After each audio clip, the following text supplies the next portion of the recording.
નમસ્કાર મિત્રો, આપની ઇલેક્ટ્રિક એસ્પિરન્ટ ચેનલમાં આપનું સ્વાગત છે. આપનો મિત્ર નિતેશ નકુમ લાવી આવ્યો છું મેથ્સની અંદર એક આપણો ટોપિક છે ભાગુસભા. આજકાલની કોમ્પિટિશનની એક્ઝામની અંદર ગણિત છે એ પાયાનો વિષય થઈ ગયો છે. હવે એટલા માટે તમારી જે આ વિદ્યુત સહાયકની જે પરીક્ષા છે 2020ની અંદરનો જે સિલેબસ બન્યો એની અંદરથી હવે ગણિતનો એક ઉમેરો થતો ગયો છે. તો હવે દિવસે દિવસે એનું ટકાવારીનું પ્રમાણ વધતું જાય છે. શરૂઆતમાં 5% પૂછાતું હતું, હવે લગભગ 10% પૂછાવાની ચાન્સીસ છે. તો આપણે એના ઉપર ધ્યાન દેવું જરૂરી છે, કારણ કે પાસ થવા માટે બધા ટોપિક ઉપર આપણું ધ્યાન હોવું જરૂરી છે. જેટલા માટે આપણે કરીને હવે આજે મેથ્સનો ટોપિક છે એના ઉપર ભાર દેશું. તો આજે આપણે ટોપિક લઈ આવ્યા છીએ ભાગુસભા, જે આમ તો સરળ છે પણ એના નિયમો છે આપણને જો યાદ હોય તો કોઈ પણ પ્રકારનો દાખલો આવે પરીક્ષાની અંદર તો આસાનીથી આપણને એને સોલ્વ કરી શકીએ છીએ. તો આજે એના થોડાક નિયમો જોવાના છે અને એના સાદા દાખલા જોશું, થોડાક ટફ દાખલા છે એ જોશું, અને ગયા વર્ષની જે વીએસની એક્ઝામ હતી એમાં 2-3 દાખલા પૂછાઈ ગયેલા હતા એને પણ આપણે સોલ્વ કરશું. બરાબર છે? તો ચાલો મિત્રો આપણે ટોપિક ઉપર જઈએ છીએ. ટોપિક આપણો છે ભાગુસભા. પહેલો તો ભાગુસભા એટલે શું, એનો અર્થ શું થાય એ જાણવું જરૂરી છે. અર્થ વગર બધું નકામું છે. સૌથી પહેલો કામ આપણું અર્થ. તો ભાગુસભાનો અર્થ શું છે? તો કે ભા એટલે કે ભાંગાકાર. ભા એટલે ભાઈ નહીં, ભા એટલે ભાંગાકાર. ગુણ એટલે ગુણાકાર, સ એટલે સરવાળો, બા એટલે બાદબાકી. આ બધી વસ્તુ આપણે ધોરણ 1 થી 8 ની અંદર શીખી ગયા છીએ. બરાબર છે? ભાગુસભાના દાખલા ધોરણ 8 ની અંદર તમારે આવતા. ક્રમના નિયમો બનાવો, જૂથના નિયમો બનાવો, તો એમાં તમારે ભાગુસભાના નિયમોનો ઉપયોગ કરવામાં આવતો હતો. પણ દિવસે તમે 10મામાં આવ્યા, આઈટીઆઈ પાસ કર્યું, તમે અત્યારે નોકરી ઉપર છો. તો 8 થી કરીને અત્યારે તમે નોકરી ઉપર છો, એનો સમયગાળો છે, એના વચ્ચેનો સમય વધી ગયો છે. જેથી કારણે નાના ટોપિકના નિયમો છે તમે ભૂલી ગયા છો. તો એને રિકોલ કરવા માટે આજે તમારા માટે આ ટોપિક લઈ આવ્યો છું. તો એ બધા નિયમો છે તમે પાછા યાદ કરી લ્યો, જેથી કરીને તમારી એક્ઝામની અંદર તમે એક પણ માર્ક ચૂકો નહીં. કારણ કે 1 માર્ક તમારી સફળતા તરફ લઈ જાય છે. બરાબર છે? તો આપણે શરૂઆતમાં તમે શીખાવો તો કે સરવાળા શીખાવો, પછી બાદબાકી શીખાવો, એના પછી ગુણાકાર શીખાવો, ભાગાકાર શીખાવો. આ બધી વસ્તુ સરળ છે, પણ અમુક આના નિયમો હોય છે. જો તમે નિયમની બહાર એ વસ્તુ કરો તો તમારો જવાબ ખોટો પડી શકે છે. તમને જવાબ મળી જશે પણ એ જવાબ તમારો ખોટો આવશે, જેથી કરીને તમે એક માર્ક ગુમાવી શકો છો. તો આજે આ થોડાક નિયમો જોઈ લઈએ. સરવાળાના શું નિયમો છે, બાદબાકીના શું નિયમો છે, ગુણાકારના શું નિયમો છે, ભાગાકારના શું નિયમો છે. બરાબર? તો સૌથી પહેલા નિયમ ઉપર જાય છે. પહેલો સરવાળાનો નિયમ છે. બરાબર છે? સરવાળા. તો સરવાળાના નિયમ એટલા બધા કોઈ ટફ નથી. બરાબર? સાવ સિમ્પલ નિયમ છે કે 2 + 3 તો કે 5 થાય, 3 + 2 તો એ 5 થાય. પરંતુ સરવાળાની જેમ બાદબાકીમાં નિયમો સરખા નથી. બાદબાકીની નિયમની અંદર જો તમે અંકને બદલાવો, અંકના સ્થાનને બદલાવો તો જવાબ પણ બદલાઈ જાય છે. તો જોઈએ આપણે કેવી રીતે જવાબ બદલાય છે, તો એ તમને સમજાવું છું. તો કે બીજો નિયમ આપણે જોઈએ છે બાદબાકી. તો બાદબાકીની અંદર તમે 5 માંથી 2 ને બાદ કરો તો 3 જવાબ મળે છે, અને 2 માંથી 5 ને બાદ કરો તો જવાબ તો 3 જ મળે છે, પણ નિશાની બદલાઈ જાય છે. માઈનસમાં જવાબ મળે છે. તમને કેમાં મળે છે? માઈનસમાં જવાબ. આ તમારા માટે જાણવું જરૂરી છે. પરીક્ષામાં તમે આ જ ભૂલ કરો છો. પરીક્ષાની અંદર તમે આ જ ભૂલ કરો છો. 5 માંથી 2 બાદ કરી આવો અને 3 જવાબ લખી આવો છો. 3 જવાબ સાચો છે, પણ નિશાની જે તમે મૂકો છો એ ખોટી નિશાની છે. તો ખાસ ગણિતની અંદર મહત્વની વસ્તુ હોય તો એ નિશાની છે. કારણ કે નિશાની વગર ગણિતનું કાંઈ મહત્વ નથી. નિશાની નહીં હોય તો કેમ ખબર પડશે? જો ભાગાકારની નિશાની કરી હશે તો ભાગાકાર કરવાનું, ગુણાકારની નિશાની કરી હશે તો ગુણાકાર કરવાનું, સરવાળાની નિશાની કરી તો સરવાળો કરવાનો, બાદબાકીની નિશાની કરી તો બાદબાકી કરવાની. તો મહત્વ કેવું છે? નિશાનીનું છે. બરાબર છે? પછી આપણે ગુણાકાર તરફ જઈએ છીએ. તો કે ગુણાકાર. તો ગુણાકારના નિયમોમાં કાંઈ એવું બધું ખાસ છે નહીં કે 2 × 3 કરીએ તો 6 જવાબ આવે, 6 × 2 કરીએ તો 12 જવાબ આવે, અને 2 × 6 કરીએ તો 12 જવાબ આવે. પરંતુ ભાગાકારની અંદર બાદબાકીની જેમ જ નિયમ બદલતો રહે છે. તો જોજો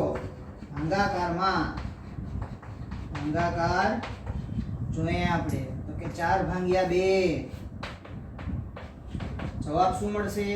2 મળશે. તો 2/4 કરશું તો જવાબ 2 આવશે? તો કે નહીં આવે. તો કેટલો જવાબ આવશે? 1/2 જવાબ આવશે. તો આટલો ફેર પડે છે. આની જગ્યાએ ગુણાકારની અંદર તમે 2 × 6 કરો તોય 12 જવાબ આવે અને 6 × 2 કરો તોય 12 જ જવાબ આવે છે. તો આ વસ્તુ છે એ તમારે ખાસ ધ્યાનમાં રાખવાની છે કે ક્યારેય અંક બદલવો નહીં. ભાગાકાર આપેલો છે તો અંકને બદલવાની જરૂર નથી, પણ ગુણાકારની અંદર ભૂલે ચૂકે તમારાથી અંક બદલાઈ જાય તો જવાબ બદલાતો નથી. બરોબર છે? એટલે ખાસ ધ્યાન રાખવાની બાબત છે. હવે બીજી વસ્તુ તમને એ કહું કે બધી નિશાનીઓ તમને ખબર હોવી જોઈએ. આ શેની નિશાની છે? તો કે પ્લસની. આ શેની નિશાની છે? તો કે બાદબાકીની. આ શેની નિશાની છે? તો કે ગુણાકારની. આ શેની નિશાની છે? તો કે ભાગાકારની. અત્યારે તમારે આ 4 નિશાનીઓ ધ્યાનમાં રાખવાની છે. તો હવે સૌથી પહેલા આપણે આ બધું સમજી ગયા તો હજી એક નિશાનીનો નિયમ છે જે ખાસ યાદ રાખવા જેવો છે અને એ નિયમ છે બહુ ઉપયોગી છે. એના કારણે પણ તમારો જવાબ છે ખોટો સાચો પડી શકતો હોય છે. તો નિશાનીઓ છે જે તમે 9-10 ની અંદર ઉપયોગમાં બહુ સારી લીધેલી છે. તો નિશાનીઓ કઈ છે? તો કે ઓછા ગુણ્યા ઓછા, તો એનો જવાબ શું થઈ જાય? પ્લસ થઈ જાય. પછી ઓછા ગુણ્યા વત્તા, તો એનો જવાબ શું થઈ જાય? માઈનસ થઈ જાય. વત્તા ગુણ્યા વત્તા, તો જવાબ શું થઈ જાય? પ્લસ થઈ જાય. વત્તા ગુણ્યા ઓછા, તો જવાબ શું થઈ જાય? માઈનસ થઈ જાય. તો એના બે તમને દાખલા સમજાવું છું કેવી રીતે માઈનસ થાય છે, કેવી રીતે પ્લસ થાય છે. તો એ આપણે જોઈએ. તો પહેલી વસ્તુ આપણે જોઈએ ઓછા ગુણ્યા ઓછા પ્લસ કેવી રીતે થાય. તો તમને એક એક્ઝામ્પલ આપું છું. -3 ગુણ્યા -3, તો જવાબ આવશે 9. પણ ઓછે ઓછે વત્તા, અને વત્તાની નિશાની કોઈ દી સંખ્યા આગળ લખવામાં આવતી નથી. જો એક સંખ્યા હોય તો, આની પાછળ જો કોઈ સંખ્યા આવતી હોય તો આપણે નિશાની આપીએ છીએ. પછી બીજો નિયમ જોયો આપણે તો કે ઓછા ગુણ્યા વત્તા, તો કે -3 ગુણ્યા 3, તો જવાબ શું થઈ જશે? -9. શું કામ? તો કે ઓછે વત્તે ઓછા. કોઈ પણ સંખ્યા આગળ કોઈ નિશાની આપેલી ન હોય તો એવું જ સમજવાનું કે એ પ્લસ છે, માઈનસ નથી. શું છે? પ્લસ છે. જ્યારે કોઈ નિશાની તમને આગળ આપવામાં આવતી નથી તો એમ જ સમજવાનું છે હંમેશા માટે કે એ પ્લસ છે, માઈનસ નથી. એટલે કે ઓછે વત્તે ઓછા. ત્રીજો નિયમ જોયો આપણે વત્તે વત્તે વત્તા. તો જોઈએ છે આપણે તો કે +3 ગુણ્યા +3 બરાબર +9. પણ વત્તાની નિશાની આપણે જનરલી લખતા નથી, કારણ કે વત્તાની નિશાની લખવામાં આવતી નથી. ફક્ત આપણે કઈ નિશાની દર્શાવીએ છીએ? માઈનસની નિશાની દર્શાવીએ છીએ. એક્ઝામ્પલની અંદર, દાખલાઓની અંદર જ્યારે પણ માઈનસ નિશાની આવતી હોય તો જ આપણે એને દર્શાવીએ છીએ. વત્તાની નિશાની ક્યાંય દર્શાવતા નથી. ચોથો નિયમ આપણે જોઈએ તો વત્તે ઓછે ઓછા. તો એના તરફ જઈએ આપણે તો કે +3 ગુણ્યા -3 બરાબર -9. બરાબર છે? આ ચારે ચાર નિયમો છે મેં તમને અહીંયા સમજાવી દીધા છે કે કઈ રીતે ઓછે ઓછે વત્તા થાય, કઈ રીતે ઓછે વત્તે ઓછા થાય, કઈ રીતે વત્તે વત્તે વત્તા થાય, કઈ રીતે વત્તે ઓછે ઓછા થાય. આ બહુ યાદ રાખવા જેવી વસ્તુ છે અને ઉપયોગમાં આવશે. આગળ આપણે દાખલા ગણશું એમાં આનો ઉપયોગ છે જ. બરાબર? તો ધ્યાન રાખજો, નિશાની ભૂલાવી જોઈએ નહીં. આ નિશાનીનો ઉપયોગ તમારે ખાસ કરીને ગુણાકારમાં અને ભાગાકારમાં બંને સ્ટેપની અંદર કરવાની થશે. તો ભાગાકારની અંદર તમારે જોવું હોય તો કઈ રીતે? તો ભાગાકારની આ રીતે 3/3 માઈનસ માઈનસ છે તો જવાબ થઈ જશે પ્લસ. બીજું જોઈએ +3 -3 એટલે કે +3 ભાગ્યા -3 તો જવાબ થઈ જશે -1. ચોથું જોઈએ -3 છેદમાં +3 તો જવાબ થઈ જશે -1. +3 ના છેદમાં +3 તો જવાબ થઈ જશે +1. આ જ રીતે છે જેમ આમાં નિયમ છે એ જ અહીંયા નિયમ છે કે ઓછે ઓછે વત્તા, ઓછે વત્તે ઓછા, વત્તે ઓછે ઓછા અને વત્તે વત્તે વત્તા. હવે અહીંયા તો કઈ નિશાની છે નહીં. તમને પ્રશ્ન થશે અહીંયા વત્તાની નિશાની છે નહીં, તો મેં થોડીક વખત પહેલા જ તમને કીધું કે જ્યારે કોઈ પણ સંખ્યાની આગળ એકેય નિશાની ન આપી હોય તો હંમેશા એ જ સમજવાનું કે એ પ્લસ છે એ વત્તા છે એ માઇનસમાં નથી. આટલી વસ્તુ તમારે ખાસ યાદ રાખવાની છે. હવે આપણે ભાગુસભાના થોડાક સિમ્પલ દાખલા જોઈએ છીએ કે જેની અંદર ગુણાકાર, ભાગાકાર, સરવાળો, બાદબાકી ચારે વસ્તુ છે એક સાથે મળી જતી હોય. આપણો એક દાખલો છે ભાગુસભાનો જે સાદો અને સિમ્પલ છે. અત્યારે કોમ્પિટિશનના યુગમાં આ પ્રકારના દાખલા પૂછાતા નથી, પરંતુ આપણા નિયમોને પાકા કરવા માટે પાયાથી ઉપર જવું જોઈએ. ડાયરેક્ટ ઉપર ચડાય નહીં, કારણ કે જો પાયો કાચો હશે તો ઉપરનો દાખલો ગણી શકશું નહીં. એટલે આપણે પાયાથી ઉપર જાશું, ધીમે ધીમે ધીમે ધીમે ટફ દાખલા તરફ વળશું. તો સૌથી પહેલા સાદો દાખલો લઈએ છીએ આપણે. બરાબર છે. આપણી રકમ 2 × 3 + 7 - 2 / 1.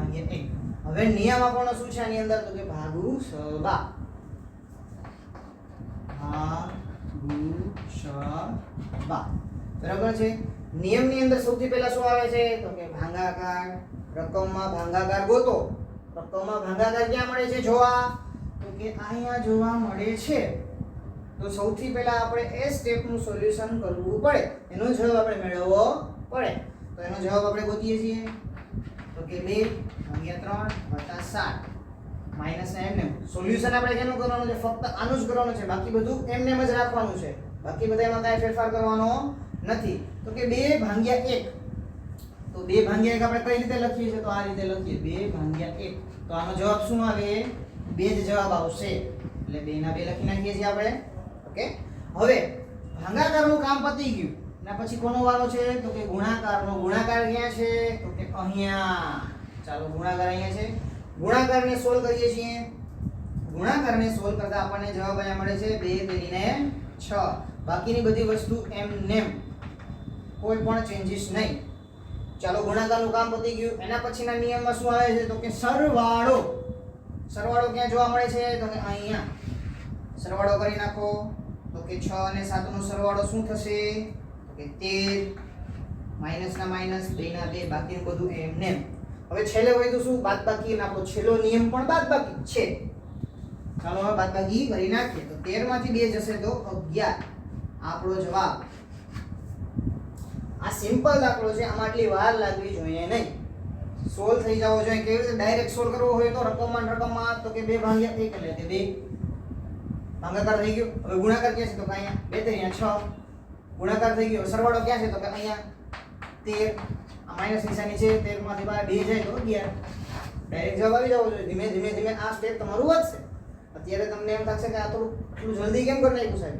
તો એ મારો એક્સપિરિયન્સ અનુભવ છે. મેં ઘણા બધા દાખલાઓ સોલ્વ કર્યા છે, એટલે હું આજે એટલી સ્પીડથી કરી શકું. તો તમારે ધીમે ધીમે ધીમે આ દાખલાઓ છે ગણવાના છે, સમજવાના છે. એ રીતે તમે જેમ સમય જતો જશે એમ તમારા જે પાયાના નિયમો છે એ સોલ્વ થતા જશે, જેથી કરીને તમે પણ સ્પીડથી કોઈ પણ દાખલો સોલ્વ કરી શકશો. હવે બીજો દાખલો જોઈએ. આપણો બીજો દાખલો 4 × 5 + 10 / 2 - 3. બરાબર છે. આપણો દાખલો છે. નિયમ એક જ યાદ રાખવાનો છે, ભાગુસભા. ભાગુસભા. આ નિયમ જ યાદ રાખવાનો છે, બીજું કંઈ યાદ રાખવાનું નથી. બરાબર છે. આ દાખલામાં તમને રકમમાં એમ ન લખ્યું હોય કે ભાગુસભાનો દાખલો છે સોલ્વ કરો. રકમમાં તમને એમ લખેલું આપેલું છે કે સાદું રૂપ છે, સાદું રૂપ આપો. બરાબર છે. તો ચાલો આનું સાદું રૂપ આપીએ આપણે. તો ભાગુસભાના નિયમમાં પહેલું કામ આપણું ભાગાકાર ગોતવાનું. ભાગાકારની નિશાની ગોતો. ના હોય તો કાંઈ ઉપાધિ જ નથી. છે તો આપણે એને સોલ્વ કરવું પડશે. તો આ રકમની અંદર આપણે જે ભાગાકારની નિશાની દેખાય છે તો કે યસ અહીંયા દેખાય છે. તો એનું સોલ્યુશન કરો. 10 / 2. તો એને આપણે કઈ રીતે લખી શકીએ? આ રીતે લખી શકીએ. 10 / 2 લખી શકીએ. તો કે 2 × 5 = 10. તો આનું સોલ્યુશન આપણે શું મળ્યું? 5. તો એને આગળ કેવી રીતે લખશું? તો કે 4 × 5 - 3. બાકીની બધી વસ્તુ છે એમને જ રહેશે. ફક્ત ને ફક્ત આપણે આ જ સ્ટેપનું સોલ્યુશન કરવાનું છે સૌપ્રથમ. કે 10 / 2 એટલે જવાબ આપણો શું થઈ જાય? 5. હવે ભાગાકારનું કામ પતી ગયું. હવે કોનું કામ છે? ગુણાકારનું. ગુણાકાર કઈ જગ્યાએ છે? તો કે આપણને પહેલા જ આપી દીધો છે. તો ફક્ત આપણે અત્યારે આના ઉપર જ વર્ક કરવાનું છે, બાકીનું બધું ભૂલી જવાનું. તો 4 × 5 એટલે કે 4 × 5 = 20. તો 20 જવાબ થઈ ગયો. બાકીનું બધું એમને લખી નાખો. ઓકે. ગુણાકારનો નિયમ કમ્પ્લીટ. હવે આપણે જઈએ છીએ સરવાળા ઉપર. તો કે સરવાળો ક્યાં છે? તો કે અહીંયા. હવે એનું કામ બતાવીએ. તો કે 20 અને 5 25, બાકી બધું એમને. હવે છેલ્લો નિયમ બાદબાકી. તો બાદબાકીનો જ નિયમ છે, એના સિવાય બીજું કંઈ આગળ આવતું નથી. બાદબાકી કરીએ. 25 માંથી 3 જાય તો 22. આ આપણો ફાઇનલ આન્સર. બરાબર છે? તમે અત્યારે શીખો છો એટલે સ્ટેપ વાઇઝ શીખવું પડે. જો તમે શીખી જશો એટલે તમને પણ આટલી સ્પીડમાં ચપળતાથી દાખલો આવી જાય કે 10 ભાગ્યા 2 એટલે 5, 5 ચોક 20. હવે સરવાળો કરવો એટલે 25, અહીંથી બાદબાકી કરો એટલે 3 એટલે 22.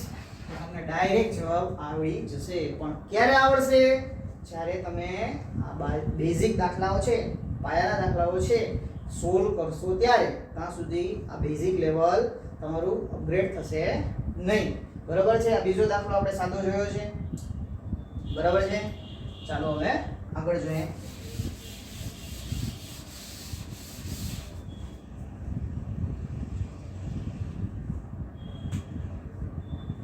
પરીક્ષાની અંદર ક્યારેક કોમ્પિટિશન વધારે હોય તો એક્ઝામ્પલની અંદર થોડીક બે કા ચાર સ્ટેપ એટલા ઉમેરી દેવામાં આવે છે. જેમ કે વર્ગના સ્ટેપ ઉમેરી દઈએ, વર્ગમૂળના સ્ટેપ ઉમેરી દઈએ, ઘનમૂળના સ્ટેપ ઉમેરી દઈએ, જેથી કરીને તમારા સમયને કેમ કન્ઝ્યુમ કરવો, તમારા સમયનો બગાડ કેમ કરવો.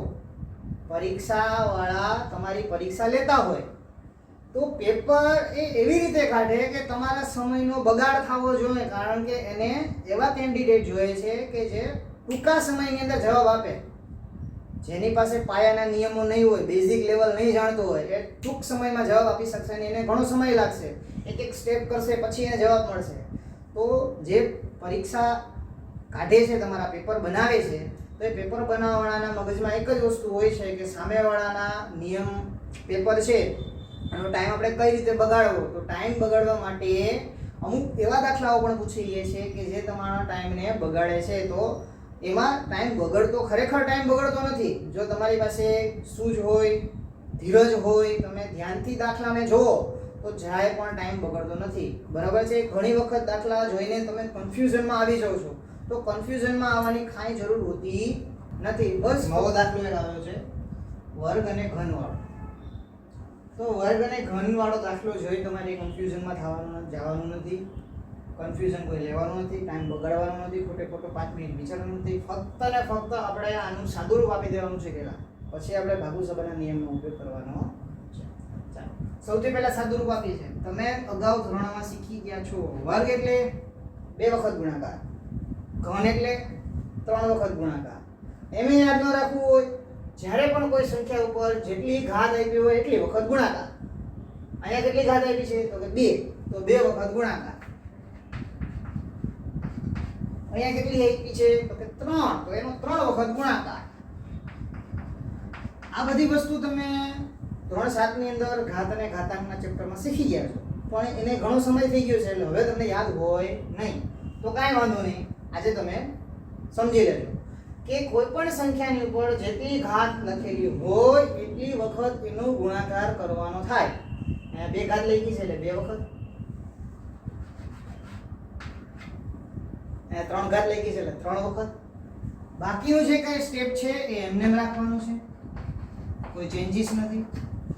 હવે જે ગુણાકારના સ્ટેપ આપણે લાંબા કર્યા છે એને ટૂંકા કરી દઈએ. તો 3 તેરી 9 પ્લસના પ્લસ, 2 દુ 4 દુ 8. જોજો ફરીથી 2 દુ 4 એટલે આટલાનો 4 થઈ ગયો જવાબ. 4 દુ 8 જવાબ આપણો શું થઈ ગયો? 8. ભાગ્યાના ભાગ્યા 2 ના 2 ગુણ્યા 4. હવે અહીંયાથી આપણા નિયમો લાગુ પડશે. જે ટોપિક ઉપર આજે આપણે કામ કરી રહ્યા છીએ, જે ટોપિકનો આજે આપણે સોલ્વ કરવાના છીએ, જે ટોપિકના આજે નોટ બનાવી રહ્યા છીએ, એ ટોપિકનો દાખલો હવે ચાલુ થશે. અત્યાર સુધી જનરલ સાદુરૂપ હતું કે વર્ગ અને ઘનને પેલા સરળ ભાષામાં કન્વર્ટ કરતા હતા. પછી આપણે એના નિયમ ઉપર જઈએ છીએ. તો કે ભાગુ સભાનો નિયમ હવે લાગુ પડે છે.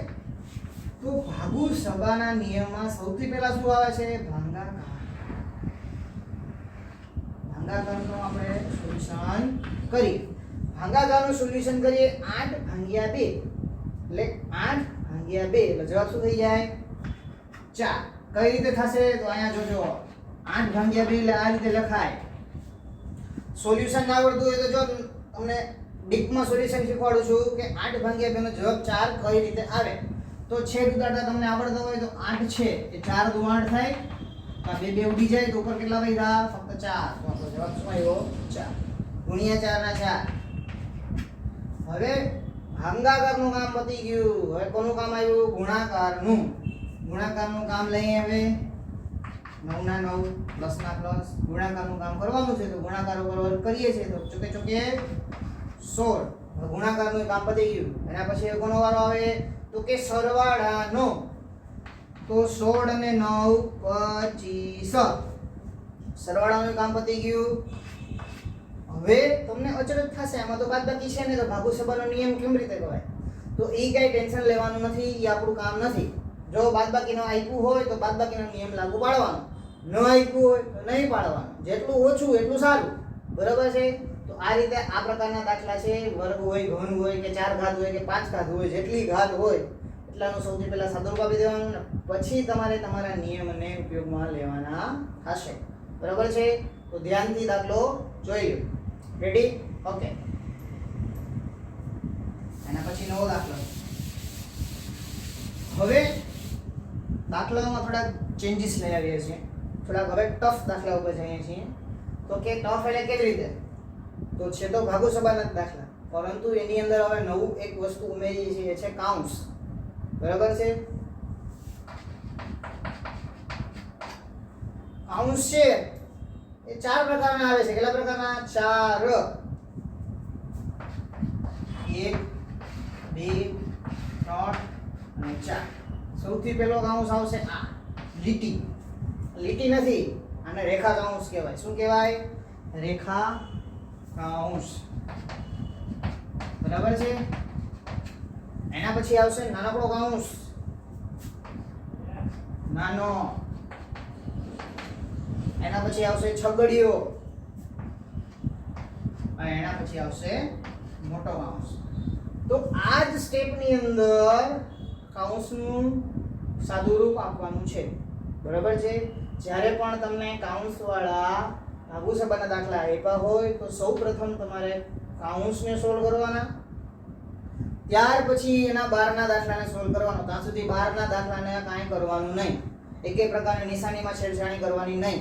સરવાળો હોય તો સરવાળો, ભાગાકાર હોય તો ભાગાકાર, ને ગુણાકાર હોય તો ગુણાકાર. જેમ હોય એમ રહેવા દેવાનું. સૌથી પહેલા કાઉન્સની અંદર જે આપ્યું છે એને સોલ્વ કરવાનો. એમાં સૌથી પહેલા વારો કોનો લેવાનો? તો કે રેખા કાઉન્સનો વારો લેવાનો. સૌથી પહેલા વારો કોનો? રેખા કાઉન્સ આપ્યો હોય તો. બાકી લઈ આવવાનું નથી આપણે ક્યાંયથી. દાખલાની અંદર જો રેખા કાઉન્સ આપ્યો હોય તો જ કરવાનો છે, નકર કાંઈ જરૂર નથી. એના પછી નાનો કાઉન્સ આપ્યો હોય તો.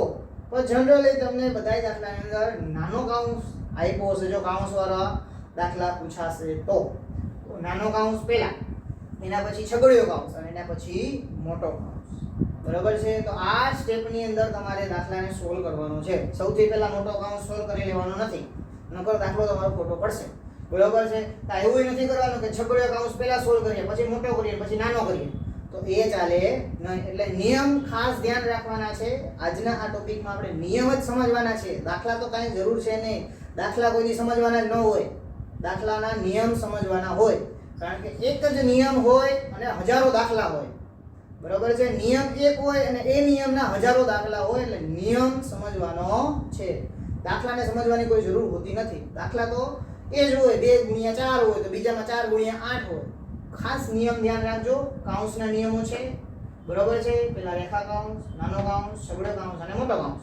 બરાબર છે?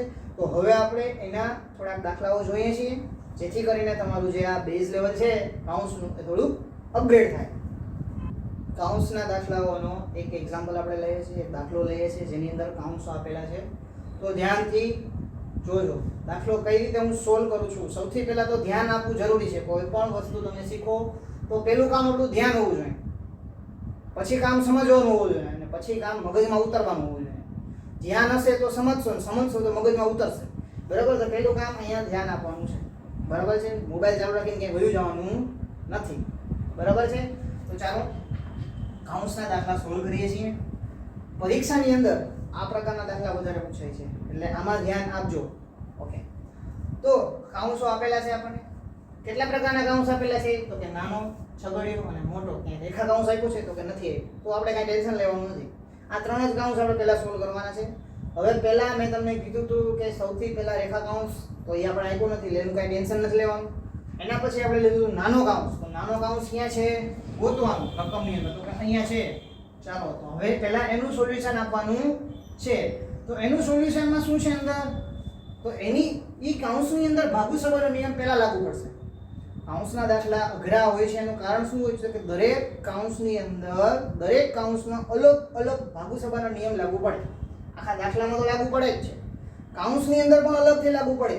હવે આ કાઉન્સની અંદર ખાલી ફક્ત ને ફક્ત સરવાળો જ આપ્યો છે. જો અહીંયા ગુણાકાર આપ્યો તો પહેલા ગુણાકાર કરવો પડે પછી સરવાળો થાય. બરાબર છે? ફક્ત આપણને અહીંયા શું આપ્યું છે? સરવાળો. એટલે સૌથી પહેલા આપણે શું કરશું? સરવાળો. ચાલો તેનો સરવાળો કરી નાખીએ. તો એનો સરવાળો આપણે શું મળે છે? 9 મળે છે. એના પછી શું છે? છગડીયો કાઉન્સ, મોટો કાઉન્સ, માઈનસના માઈનસ, 12 ના 12, છગડીયો કાઉન્સ, 4 ના 4, માઈનસના માઈનસ, 15 ના 15, મોટો કાઉન્સ, ભાગાકાર ને 12 ના 12. બીજું કાંઈ અડવાનું નથી, બધું એમ નેમ જ રાખવાનું છે, કાંઈ પણ ટચ કરવાનું નથી. ચાલો નાના કાઉન્સનું કામ પતી ગયું. હવે આપણે જવાનું છે છગડીયા કાઉન્સ ઉપર. બરાબર છે? મેં જેમ તમને કરાવ્યું હતું થોડીક વખત પહેલા રેખા કાઉન્સ, પછી નાનો, પછી છગડીયો, પછી મોટો. હવે નાના કાઉન્સનું કામ પતી ગયું એટલે હવે આપણે છગડીયા કાઉન્સ ઉપર જાય છે. હવે છગડીયા કાઉન્સની અંદર આપણે ભાગુ સબાનો નિયમ લાગુ પાડવાનો છે. પરંતુ તો અહીં એક જ સ્ટેપ આપ્યું છે એટલે કાંઈ ટેન્શન લેવાની જરૂર નથી.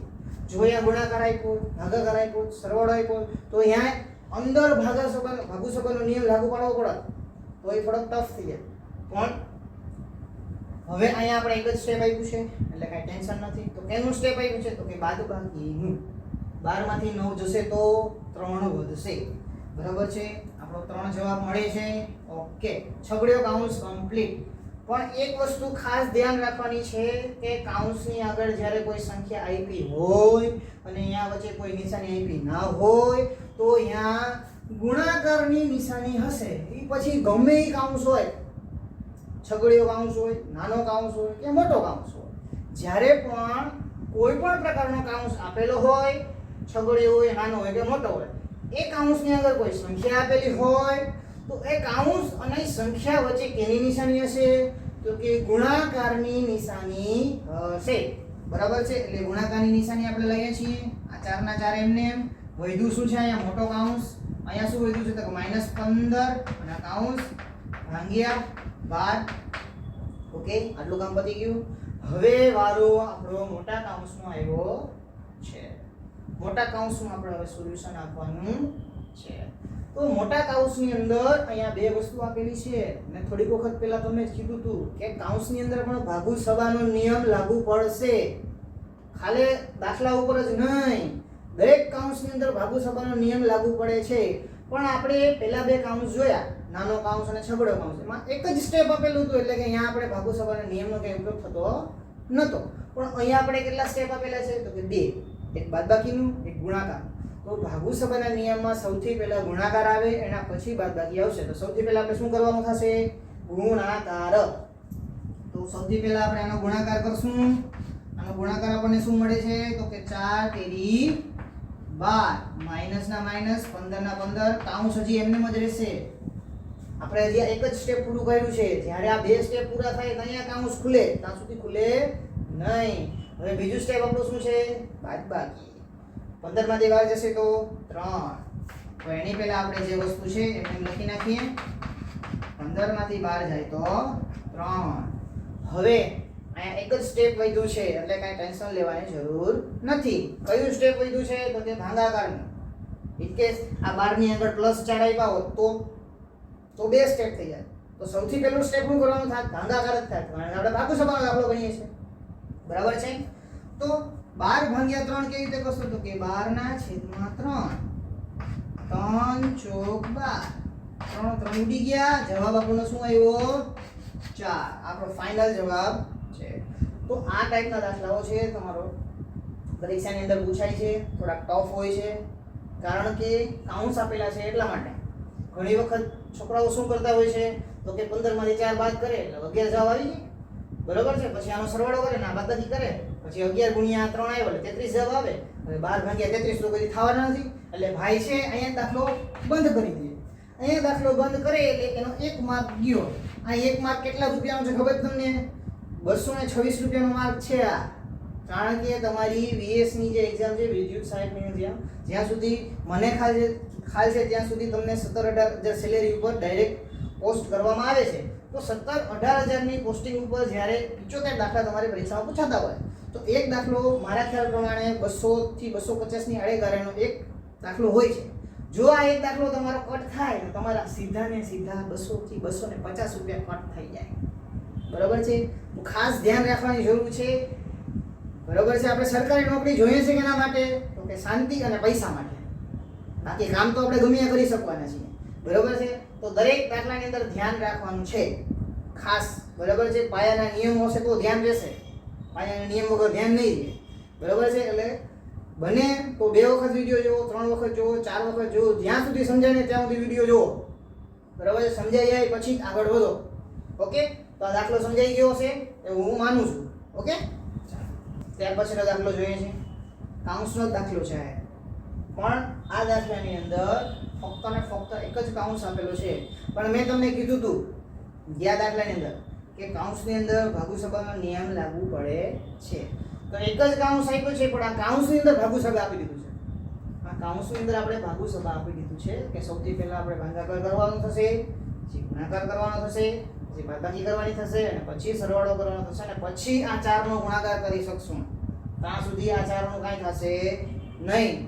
તો કાઉન્સ આપણને ફક્ત એક જ આપ્યો છે પણ કાઉન્સની અંદર ભાગુસભાના નિયમનો ઉપયોગ કરવાનો થાય છે. તો જોઈએ કઈ રીતે કરશું. તો કાઉન્સની અંદર સૌથી પહેલા ભાગાકારની નિશાની કઈ જગ્યાએ જોવા મળે છે? તો કે અહીંયા જોવા મળે છે. તો કે એની આગળ અને પાછળની સંખ્યાને પકડી લ્યો. 5 ભાગ્યા 3 સોરી 15 ભાગ્યા 5 15 ભાગ્યા 5 તો જવાબ શું મળે આપણને? 3. જવાબ આપણને શું મળે છે? 3. બરાબર છે? તો સૌથી પહેલા એ સોલ્યુશન કેટલું છે લખી નાખીએ, પછી આપણે આગળ સ્ટેપ વધારીએ. ઓકે, હવે આગળ સ્ટેપ જોઈએ. હવે ભાગાકારનું કામ પતી ગયું. હવે કોનો વારો લેવાનો છે? આપણે ગુણાકારનો. આ દાખલાની અંદર ગુણાકાર 2 જગ્યાએ જોવા મળે છે. અત્યાર સુધીના આપણે જેટલાય દાખલા જોયા એ દાખલામાં દરેક સ્ટેપ એક જ વખત આવતું હતું, બીજી વખત આવતું નહોતું. તો હવે તમને કન્ફ્યુઝન થશે કે આનો ગુણાકાર કરવો કે આનો ગુણાકાર કરવો. તો એ ટેન્શન લેવાની જરૂર નથી. જ્યાં ગુણાકાર આપ્યો છે એની આગળ પાછળ સંખ્યાનો ગુણાકાર કરી નાખવાનો, આખું બંધ કરીને. તો કઈ કઈ સંખ્યાની ગુણાકાર આવ્યા છે આગળ પાછળની સંખ્યા લઈ લ્યો, ગુણાકાર આવ્યા છે આગળ પાછળની સંખ્યા લઈ લ્યો, લઈ લીધી. ચાલો હવે એનો ગુણાકાર કરી નાખો. એનો ગુણાકાર આપણે કરીએ. આ 4 ના 4 એમને, ગુણાકારની નિશાની એમને, આ જે નાનો કાઉન્સ છે એમને, 10 ના 10 એમને, પ્લસ ના પ્લસ એમને, 3 ચોક 12, માઈનસ ના માઈનસ, કારણ કે નિશાની એ માઈનસ ની છે. બરાબર છે? એ માઈનસ જ રહેશે, એમાં કોઈ ચેન્જીસ થશે નહીં. કારણ કે જે રકમમાં નિશાની આપી છે એ નિશાનીમાં કોઈ ચેન્જીસ કરવાનો થશે નહીં. બરાબર છે? 2 દુ 4. ઓકે, ચાલો હવે દાખલો સોલ્વ થઈ ગયો છે આપણો. હવે ગુણાકાર પછી કોનો વારો આવે? તો કે સરવાળાનો. સરવાળો કરીએ 10 અને 12 નો. તો 10 અને 12 નો સરવાળો શું થાય? 22. પછી કોનો વારો લેવાનો છે? બાદબાકી. તો 22 માંથી 4 જાય તો 18. હવે શું કરવાનું છે? તો ગુણાકાર. 18 ચોક 72. આપણો ફાઇનલ જવાબ. રેડી? આમ સાવ સિમ્પલ દાખલો છે. આમાં દાખલામાં કાંઈ છે નહીં. જે સૌથી પહેલા સરળ દાખલા કર્યા એક સરળ દાખલો છે. બરોબર છે? આખું ઈ જ છે. ફક્ત આપણે 4 ગુણાકારમાં દીધા છે, બીજું કાંઈ આમાં આપ્યું નથી. સાવ સિમ્પલ દાખલો છે. પરંતુ આમાં એક વસ્તુ વધારાની આપી છે આપણને. શું આપી છે? તો કે ગુણાકારની અંદર 2 સ્ટેપ આપ્યા છે. અત્યાર સુધીના આપણે જેટલા દાખલા જોયા એમાં એક જ સ્ટેપ આવતું હતું દરેકનું, કે ભાગાકાર કરો તો એનો એક સ્ટેપ આવે, ગુણાકાર કરો તો એનો એક સ્ટેપ આવે, બાદબાકી કરો તો એનો એક સ્ટેપ આવે, સરવાળો કરો તો એનો એક સ્ટેપ આવે. પણ આ દાખલાની અંદર 2 સ્ટેપ આવે. જો પરીક્ષાની અંદર ટફ દાખલો કાઢવો હોય તો આવા ભાગાકારના 2 સ્ટેપ આપી દઈએ, સરવાળાના 2-3 સ્ટેપ આપી દઈએ. બરોબર છે? પણ સ્ટેપ આપવાથી કંઈ થતું નથી. નિયમ મજબૂત હોવા જોઈએ. કે ને મકાન હોય તેનો પાયો મજબૂત હોય ને એની અંદર 25 નહીં પણ 50 માળ પર ચડી જવાય. અને 50 માળ તો આપણે 100 માળ પણ એમાં બનાવી શકીએ. પાયો જ નબળો હોય તો એક માળે ન જઈએ, એ ભાંગી જાય. એવો ભૂકંપ આવે. એટલે પાયો મજબૂત હોય તો ગમે એવડા સ્ટેપ ના આપ્યા હોય, ભાગાકારના, ગુણાકારના, બાદબાકીના થઈ જ જવાના છે. ઓકે, તો ખાસ નિયમો ધ્યાનમાં લેજો, દાખલાઓને વ્યવસ્થિત ધ્યાનમાં લેજો, જેથી કરીને તમારા નિયમ છે એ પાકા થાય. બરાબર છે? ઓકે. ત્યાર પછીનો જે એક્ઝામ્પલ છે, એક્ઝામ્પલની અંદર આપણે ચારે ચાર કાઉન્ટ્સને ઇન્ક્લુડ કરી લીધેલા છે. તો ચારે ચાર કાઉન્ટ્સ છે જે તમને મેં સમજાવ્યા હતા, રેખા, નાનો, મોટો અને છગડી. બરાબર છે? એ ચારે ચાર કાઉન્ટ્સનો ઉપયોગ કઈ રીતે થાય છે એ જોવાનો છે. ઓકે. ભાગુસભાનો નિયમ લાગુ પડે એની પહેલા કાઉન્ટ્સનો નિયમ લાગુ પડે છે. બરાબર? કાઉન્ટ્સનો નિયમ એટલે કઈ રીતે? તો કે પહેલા રેખા કાઉન્ટ્સને સોલ્વ કરવાનો, નાનકડો કાઉન્સ, છગડીયો કાઉન્સ અને મોટો કાઉન્સ. હા, એ કાઉન્સની અંદર ભાગુસભા લાગુ પડતો હોય તો એને સોલ્વ કરવાનું. બરાબર છે? તો ચાલો દાખલો આપણે કહીએ આગળ. ઓકે, આ વખતે આપણે એક નવો કાઉન્સ જોઈએ છે, ઉપર લીટી. તમને એમ થશે કે આ લીટી છે તો સાહેબ એને કાઉન્સ શું કામ કહેવાય? આ તો મને નથી ખબર શું કામ કાઉન્સ છે, પણ આ તો મેં તમારી જેમ આવી રીતે ભણેલું છે કે આ જે લીટી છે સંખ્યા ઉપર આપેલી છે એને રેખા કાઉન્સ કહેવામાં આવે છે. પછી મને સમજાણું રેખા, રેખા હંમેશા કેવી હોય? લીટી હોય. બરાબર છે? આ રેખા આપણે કહીએ ને, આ રેખા, આ લીટી, એટલે આ રેખા કાઉન્સ નામ આપ્યું છે. તો રેખા કાઉન્સની અંદર એટલું બધું કાંઈ ટફ છે નહીં, ટેન્શન લેવા જેવું છે નહીં. રેખા કાઉન્સનો મતલબ શું છે કે સૌથી પહેલા એને સોલ્વ કરવાનું. એને સોલ્વ કરવાનું એટલે કે એની આગળની અને એ સંખ્યાની પાછળની નિશાનીને ભૂલી જવાનું. એની આગળ પાછળ શું આવે છે કાંઈ જોવાનું નહીં, ફક્ત ને ફક્ત જેટલું રેખા કાઉન્સની અંદર આવે છે એ જ જોવાનું છે. તો ફક્ત ને ફક્ત રેખા કાઉન્સની અંદર શું આવે? તો કે 12 અને 9. બરાબર છે? આ 12 ની અંદર જો માઈનસની નિશાની હોય તો માઈનસની નિશાની લેવાની નથી આપણે ફક્ત ને ફક્ત આ લીટીની નીચે જે આવતું હોય, જેમ કે સમજી લો અહીંયા 12 -9 આપ્યા હોય અને એની ઉપર લીટી કરેલી છે, મતલબ કે આ રેખા કાઉન્સ આપેલો છે. તો આનો જવાબ આપણને શું મળશે? તો કે 12 માંથી 9 જાય તો 3. બરાબર છે? ઇન કેસ કોઈ પરીક્ષાની અંદર તમને -12 -9 પૂછે છે અને ઉપર રેખા કાઉન્સ કરેલો છે, તો આ માઈનસની નિશાની તમારે આની અંદર લેવાની થતી નથી. કોઈ ઉતાવળા થઈને જવાબ ન લખી નાખતા કે -12 અને -9 -21, તો આ દાખલો તમારો ખોટો પડશે. બરાબર છે? તો આવું કાંઈ કરવાનું નથી. ખાસ ધ્યાન આપવાનું છે. રેખા કાઉન્સની અંદર થોડુંક ટફ છે. થોડુંક ટફ એટલે કે એનો નિયમ નહીં ખબર હોય એટલે ટફ લાગવાનું છે. નિયમ શું છે? તો કે છાપરાની નીચે જેટલા છે ને એટલા જ લેવાનું છે. આ સમજી લેવા તમારું છાપરું છે, છાપરાની બહાર હો તો છાંટા ઉધવાના છે વરસાદના, તો છાપરાની બહાર છે ને બહાર રાખો, અંદર છે એનો જ ઉપયોગ કરો. છાપરાની અંદર શું છે? તો કે 12 અને 9. 12 કેવા છે? તો કે પ્લસ છે, અત્યારે પ્લસ છે. છાપરાની અંદર છે એટલે પ્લસ છે, જો એ છાપરું ખુલી જાય તો માઈનસ થઈ જાય.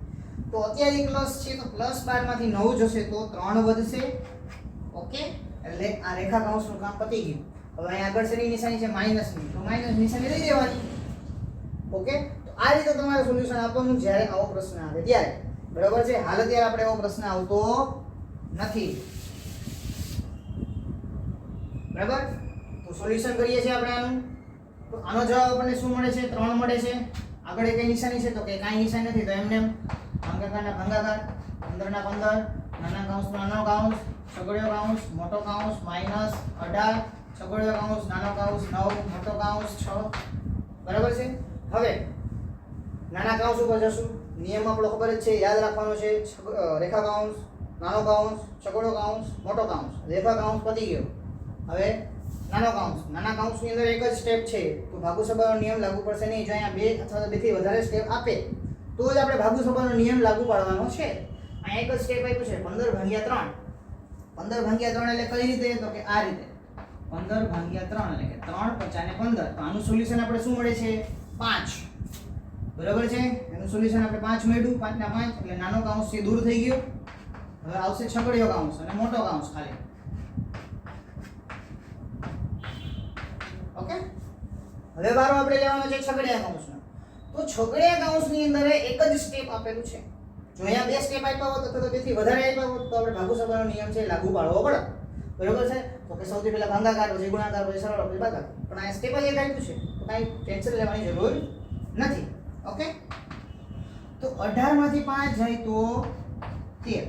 કાઉન્સ પતી ગયું. માઈનસ ના માઈનસ, 9 ના 9, કાઉન્સ પૂરો. સોરી, છગડીયો કાઉન્સ પૂરો. હવે મોટો કાઉન્સ જ રહેશે. ઓકે, -6 ના 6. ઓકે, હવે મોટો કાઉન્સનો વારો આવ્યો. મોટા કાઉન્સની અંદર એક જ સ્ટેપ આપેલું છે. માઇનસનું, બરાબર. 2 કે 2 થી વધારે સ્ટેપ આપ્યા હોય તો અહીંયા ભાગુ સંબંધનો નિયમ લાગુ પડે, પણ અહીંયા 2 કે 2 થી વધારે સ્ટેપ આપ્યા નથી એટલે ભાગુ સંબંધનો નિયમ લાગુ પડતો નથી. તો અહીંયા એક જ સ્ટેપ આપ્યું છે. શેનું આપ્યું છે? બાદબાકીનું. હવે કન્ફ્યુઝન તમને એ થશે કે 9 માંથી 13 બાદ કરવા તો કરવા કેમ? તો એ કઈ ટેન્શન લેવાની જરૂર નથી, કાંઈ વાંધો નહીં. મોટી સંખ્યામાંથી નાની સંખ્યા બાદ કરી નાખો તો 13 માંથી 9 જાય તો કેટલા વધશે? કે 4 વધે છે. મોટી સંખ્યા કઈ છે? તો કે 13 છે. એની નિશાની કેવી છે? તો કે માઈનસ છે, તો માઈનસ આપી દો. પછી એને નાના કૌંસમાં મૂકી દો. શું કામ નાના કૌંસમાં મૂક્યા? તો કે માઈનસના જવાબ આવે છે ને એટલા માટે. અહીંયા કૌંસ આપણને આપ્યો નથી નાનો, છતાંય આપણે નાનો કૌંસ લીધો. એનું કારણ શું? એનું કારણ એક જ છે કે આપણો આન્સર માઈનસની અંદર છે એટલા માટે, બીજું કોઈ કારણ નથી. ઓકે. જો ઇન કેસ ક્યારેક એવું પણ આવે છે, ક્યારેક દાખલો આનાથી વિપરીત હોય છે, 6 -9 -9 -13 આ રીતનો દાખલો તમારી અંદર આવ્યો, સોલ્યુશન કરતા તમને અહીંયા આ સ્ટેપે તમે પહોંચો છો, તો આનો આન્સર તમારે કઈ રીતે આપો? તો એનો આન્સરમાં કાંઈ ટેન્શન લેવાની જરૂર નથી. 6 ના 6 માઇનસ ના માઇનસ, અહીંયા માઇનસ છે અહીંયા માઇનસ છે. આપણે થોડીક વાર પહેલા ઓલા નિયમ જોયા હતા, ઓછો છે વત્તા, ઓછો છે વત્તા, પણ વત્તા ખાલી સંખ્યાનું જ કરવાનું છે, નિશાનીનું કરવાનું નથી. અહીંયા ખાલી વત્તા સંખ્યાનું જ કરવાનું છે. તો કે 13 અને 9 22, 13 અને 9 22, મોટી સંખ્યા 13, એની નિશાની કેવી છે? માઇનસ. અહીંયા -22 થયા, અહીંયા -4 થયા. આટલો ફેર છે બેયમાં, ખાસ ધ્યાન રાખજો. આ બે સંખ્યા એક જ લાગે તમને, જો ખાલી નિશાનીના ફેરના કારણે જવાબ બદલાઈ જાય છે. અહીંયા પ્લસની નિશાની છે તો -4 આવ્યા, અને માઈનસની નિશાની છે તો -22 આવ્યા. આટલો બધો ફેર. કેટલાનો ફેર છે? 18 નો. 18 નો ફેર હોય તો દાખલાનો જવાબ ક્યાં જાય? આસમાને પહોંચી જાય. બરાબર છે? તો ખાસ ધ્યાન રાખવાની જરૂર છે. આ માઈનસ ના તો માઈનસ છે જ, આ 6 ના 6 તો છે જ. ઓકે. હવે આપણે આ કૌંસને ખોલીએ. આ કૌંસને ખોલીએ એટલે આ જે નિશાની છે, અહીંયા આગળ કાંઈ ના આપ્યું હોય તો એક આપ્યું હોય ને એક ના આગળ શું આપ્યું હોય? ગુણાકાર. બરાબર છે? જો ફરીથી તમને સમજાવું છું, આનું સોલ્યુશન કરતા આપણને -4 મળે છે, એને કૌંસમાં લઈએ છીએ. આ માઈનસ ના માઈનસ છે, આ 6 ના 6 છે. હવે કૌંસની આગળ કાંઈ ના આપ્યું હોય તો એક આપ્યું હોય ને, એક અને કૌંસની વચ્ચે કાંઈ ના હોય તો ગુણાકારની નિશાની હોય. જ્યારે પણ કોઈ પણ કૌંસની અંદર કાંઈ ના આપ્યું હોય તો એક આપેલો હોય, અને આ એક અને કૌંસની વચ્ચે કાંઈ નિશાન ના હોય તો ગુણાકારની નિશાની હોય. હવે અહીંયા આપણે આ નિયમ લાગુ પાડવાનો છે, ઓછે ઓછે વત્તા. તો કે 6 ઓછે ઓછે વત્તા 1 ચોક 4, અને 6 ને 4 10. સમજાઈ ગયું? Okay, ready? અહીંયા આપણે આપણું સોલ્યુશન મળી જાય છે, આપણો ફાઇનલ જવાબ. બરાબર છે? આ દાખલાની અંદર 4 કૌંસનો આપણે ઉપયોગ કરેલો છે. દરેક કૌંસને એક પછી એક સ્ટેપમાં સોલ્વ કરેલા છે. ખાસ ધ્યાન તમારે અહીંયા દેવાનું છે, કારણ કે બધા દાખલા આપણે અહીં સુધી સોલ્વ કરેલા છે. અહીંયાથી થોડોક ચેન્જીસ જોવા મળે છે. શું?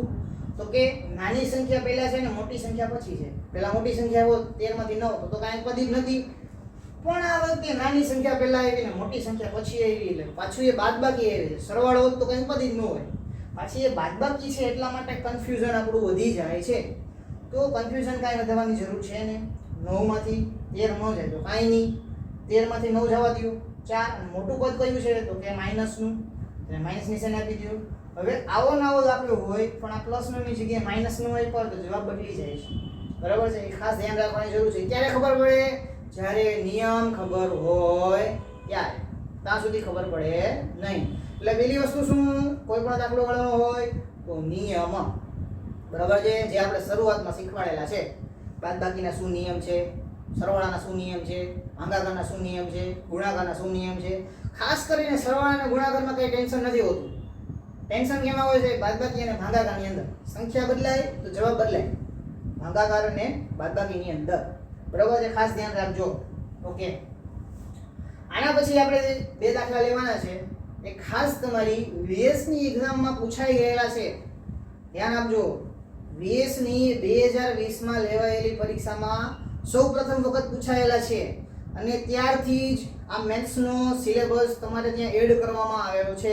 એટલે કે હવેની બધી પરીક્ષામાં તમારે મેથ્સ છે એ વધતું જશે, કારણ કે કોઈ પણ ટેકનિકલ એક્ઝામની અંદર ટેકનિકલની સાથે નોન ટેક પણ હવે ઉમેરાતું જાય છે. આ મેથ્સ છે કાંઈ ટેકનિકલ ન કહેવાય, આ તમારું રીઝનિંગ ની અંદર આવે છે, કારણ કે તમારી ચપળતા કેટલી છે મગજની, તમે કેટલી ચપળતાથી આન્સર આપી શકો છો, બરોબર છે. એટલા માટે થોડુંક મેથ્સ ઉમેરે છે, પછી થોડુંક જીકે ઉમેરે છે. એમાં મેથ્સનો આપણો ભાગ છે 5 થી 7% જો. હવે દિવસે દિવસે જેમ આગળ વધતા જશો એમ 5 થી 7 7 થી 10 આવશે, બરોબર છે. તો એમ આના માર્ક્સની ટકાવારી વધતી જશે. તો ખાસ ધ્યાન આપજો, 1 માર્ક મહત્વનો છે, બરોબર છે. એટલે ખાસ ધ્યાન આપવાની જરૂર છે. ઓકે, આ દાખલાની અંદર આપણે બધા હવે 2 દાખલા આપણે લેવાના છે જે તમારી ખાસ પરીક્ષામાં પૂછાઈ ગયેલા છે, એ તમને સોલ્વ કરાવું છું. ઓકે, ત્યાર પછીનું એક્ઝામ્પલ છે કે 40 માઇનસ છગડીયા કૌંસની અંદર 3 ગુણ્યા 2 નાના કૌંસની અંદર 8 ભાગ્યા 4 નાનો કૌંસ પૂરો છગડીયો કૌંસ પૂરો -28. આ એક્ઝામ્પલ, આ પ્રશ્ન, આ દાખલો તમારી રીએસની 2020માં લેવાયેલી પરીક્ષામાં પૂછાઈ ગયેલો છે. જો ભાગુ સભાનો દાખલો છે, બરાબર છે. હવે આની અંદર દાખલાની અંદર કૌંસ આવેલા છે, પણ ફક્ત 2 જ કૌંસ આપ્યા છે, નાનો કૌંસ અને છગડીયો કૌંસ. રેખા કૌંસ અને મોટો કૌંસ આપેલો નથી. તો એટલું આપણા માટે સારું, એટલા સ્ટેપ આપણા માટે ઓછા, બરાબર છે. તો આ દાખલાને સોલ્વ કેવી રીતે કરશું, ધ્યાન આપજો અહીંયા. ઓકે, તો સૌપ્રથમ કીધેલું છે મેં તમને કે સૌથી પહેલા કૌંસ સોલ્વ કરવા પડે. તો પહેલો કૌંસ કયો સોલ્વ કરવો પડે, રેખા કૌંસ, જે આપણે આપ્યો નથી એટલે એનું કાંઈ ટેન્શન નથી. એના પછી કયો કૌંસ આવે તો કે નાનો કૌંસ, એ આપણને આપ્યો છે, આ રહ્યો નાનો કૌંસ આપણને આપેલો છે. તો સૌપ્રથમ આપણે આનું સોલ્યુશન એટલે કે આનો જવાબ મેળવવો પડશે. તો નાના કૌંસનો જવાબ મેળવીએ 8/4. તો કઈ રીતે, તો કે 8/4. તો કે 4 દુ 8. તો આનો જવાબ આપણે શું મેળવ્યો, 2. તો એનો જવાબ 2.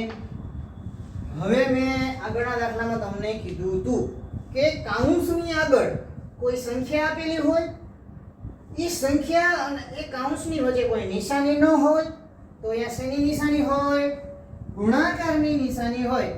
શેની નિશાની હોય, ગુણાકારની નિશાની હોય.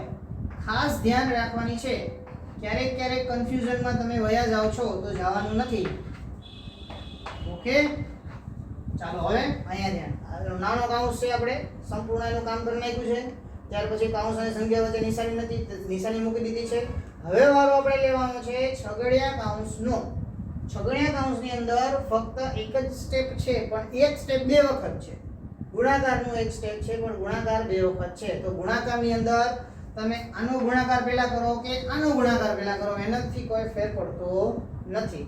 પણ હંમેશા એક વસ્તુ ખાસ ધ્યાન રાખવા જેવી છે, હંમેશા તમે જ્યારે ભાગુ સભાના દાખલા ગણતા હો અને એકને એક સ્ટેપ ઘણી વખત ઉપયોગમાં આવતું હોય. જોજો એક એક્ઝામ્પલ આપણે તમને કહું છું, તમારો એક ફંડા છે ક્લિયર કરાવી દઉં છું. આ એક્ઝામ્પલ અહીં સ્ટોપ કરીને ક્યારેક એવું પૂછાય છે કે 15 -3 -2 -4 -5 -3 આ ટાઈપનો દાખલો પૂછો. આ દાખલો સરળ છે પણ જવાબ લઈ આવો સરળ નથી.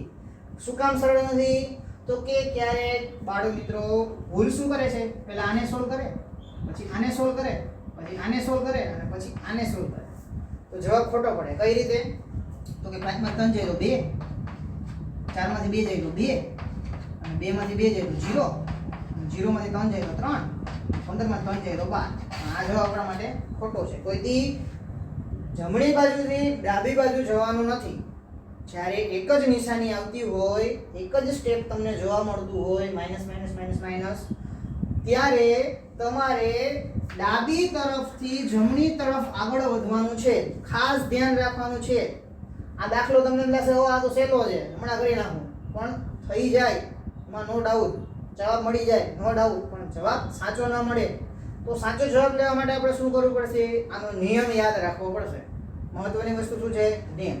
તો નિયમ શું કહે છે, નિયમ કહે છે કે ડાબી બાજુથી જમણી બાજુ જવાનું છે. કઈ બાજુ જવાનું છે, જમણી, બરાબર છે. તો જમણી બાજુ જાય તો એનું સોલ્યુશન લઈએ આપણે. તો સોલ્યુશન કઈ રીતે આવશે, તો ધ્યાન એ તો 15 માંથી 3 જાય તો કેટલા વધશે, 12, 2, 4, 5, 3. 12 માંથી 2 જાય તો 10, -4 -5 -3. 10 માંથી 4 જાય તો 6, -5 -3. 6 માંથી 5 જાય તો 1 -3. 1 માંથી -3 ન જાય તો 3 માંથી 1 કાઢો. 3 માંથી 1 જાય તો બે વધશે પણ માઈનસ વાળા બે વધશે. જવાબ સાચો આ છે. જવાબ સાચો આ છે. બરાબર, ખાસ ધ્યાન રાખવાની જરૂર છે. બરાબર છે. એટલે હંમેશા આ પ્રકારના દાખલા આવે તો ડાબી બાજુથી જમણી તરફ જવાનું છે. બરાબર છે. ડાબીથી જમણી તરફ, ડાબીથી જમણી તરફ, ડાબીથી જમણી તરફ, ડાબીથી જમણી તરફ જવાનું છે. એટલે ફાઇનલ આન્સર આપણો આ મળે છે. આ ખાસ ધ્યાન રાખવાનું છે. બરાબર છે. આ કેમાં ઉપયોગમાં આવે છે? ખાસ તો કરીને આનો ઉપયોગ આપણને બે જ વસ્તુમાં જોવા મળશે. એક બાદબાકીની અંદર અને એક ભાગાકારની અંદર. સરવાળા અને ગુણાકારમાં કઈ ફેર જ નથી પડતો. પાછળથી ચાલુ કરો, આગળથી ચાલુ કરો. ગુણાકારમાં એમ પાછળથી ચાલુ કરો, આગળથી ચાલુ કરો, કોઈ પ્રકારનો ફેર પડતો નથી. ફેર ક્યારે પડે છે? ફક્ત ને ફક્ત બાદબાકી અને ભાગાકાર. આ બે જ વસ્તુની અંદર આ નિયમનો ઉપયોગ કરવામાં આવે છે. બાકી ગુણાકારને કાંઈ ન હોય. 2 ગુણ્યા 3 કરો, 3 ગુણ્યા 2 કરો, કાંઈ આન્સરમાં ફેર આવતો નથી. આપણે પહેલા થોડુંક જોયું હતું, પણ આ દાખલો મેં ત્યારે લીધો નતો. એટલે તમારો આ ફંડા છે ક્લિયર કરાવી દઉં છું. ઓકે, હવે આપણો જે અધૂરો દાખલો છે એને સોલ્વ કરીએ છીએ. તો આ વખતે તમને એક પ્રકારના સ્ટેપ બે વખત આપેલા છે, ગુણાકાર ગુણાકાર. તો ગુણાકારમાં મેં થોડીક વાર પહેલા તમને કીધું કે કાંઈ ફેર પડે નહીં, પાછળથી કરો કે આગળથી કરો. ઇન કેસ આની જગ્યાએ બાદબાકી હોત તો ફેર પડત. જો બાદબાકી હોત તો તમારે ડાબીથી જમણી બાજુ જવાનું થાય. બરાબર છે, એ ખાસ ધ્યાન રાખજો. એટલે જ મેં આ દાખલો લેવો પડ્યો. બરાબર છે. તો આગળ વધીએ છીએ આપણે. 40 ના 40, માઈનસ ના માઈનસ. હવે આ કાઉન્સને આપણે સોલ્વ કરવો છે. તો 2 તેરીને 6 અને 6 દુ 12. ઓકે, હવે એને હું પૂછવું લઉં. 2 દુ 4 ને 4 તેરી 12. આવે છે, બે માં એક જ જવાબ આવે છે. આવે છે ને?